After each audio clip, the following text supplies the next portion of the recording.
On a l'impression en France, là maintenant, qu'on ne risque rien. Ces personnes, en agissant ainsi, et je ne parle même pas que de ce jeune homme-là. Je ne parle même pas que de ce jeune homme-là.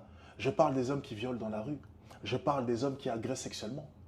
Ces hommes se sentent surpuissants. Ils ont l'impression qu'on ne pourra jamais les punir. Ils le savent très bien, ils ne risquent pas grand-chose. Et ça, c'est le système que vous avez créé. Et c'est le système que j'accuse maintenant depuis plusieurs années. Mais ça, vous n'allez jamais le mettre dans vos chaînes télé. Non, vous préférez mettre des passages où Alex Etienne se dit que l'homme doit être fort. Passage qui est ridicule. Si on prend simplement le passage qu'ils ont osé mettre à CNews ou je ne sais quelle chaîne, c'est un passage totalement ridicule. Dire que l'homme doit dominer. Où est le problème? L'homme doit être fort. L'homme doit prendre soin de sa femme. L'homme doit donner le choix à sa femme. C'est ça qui est problématique et c'est ça qui amènera à un attentat? Non. Ce qui amène à un attentat, c'est votre manque de responsabilité vis-à-vis de toute cette nouvelle génération. C'est ça qui amènera à des attentats et des tueries. Et c'est ça qui va faire en sorte que les viols vont se perpétuer. Parce que, juste, aux dernières nouvelles, les hommes violés avant tous ces mouvements qui sont en train d'émerger, violés pendant et violeront après. Et vous êtes responsable. Vous êtes responsable. Parce que toutes les valeurs que je prône, je suis actuellement à Dubaï, c'est des valeurs qui sont ici. Et pourtant, les hommes ne violent pas. Alors, quelle est l'explication?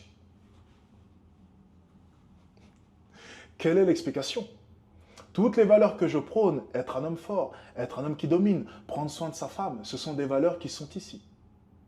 Mais par contre, ici, une femme peut sortir à 3 heures du matin et être totalement sereine. Là est toute la différence.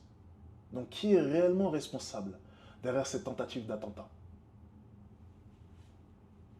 Mais c'est vrai que c'est beaucoup plus facile de donner comme ça un coupable et de le jeter en pâture. Et c'est ce que l'État adore faire. Toujours trouver des coupables, des excuses, constamment. C'est leur réflexe, automatiquement. Essayer de noyer le poisson. Ils le font à chaque fois. Emmanuel Macron se fait gifler. Oh non, c'est un montage. C'est d'ailleurs ce que l'Élysée a dit, l'IA ou le montage, je ne me rappelle plus exactement. Et finalement, non, c'était de vraies images. Tout de suite, réflexe, mentir. C'est à chaque fois pareil avec vous.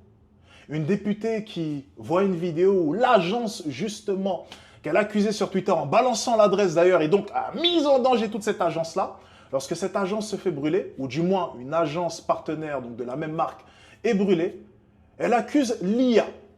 Non, non, non, c'est une vidéo IA. Non, effectivement, c'était une vraie vidéo, une agence à Marseille. Oui, c'était ça, une agence à Marseille. C'est le réflexe à chaque fois. C'est démentir constamment. Constamment. Réfuter toute responsabilité.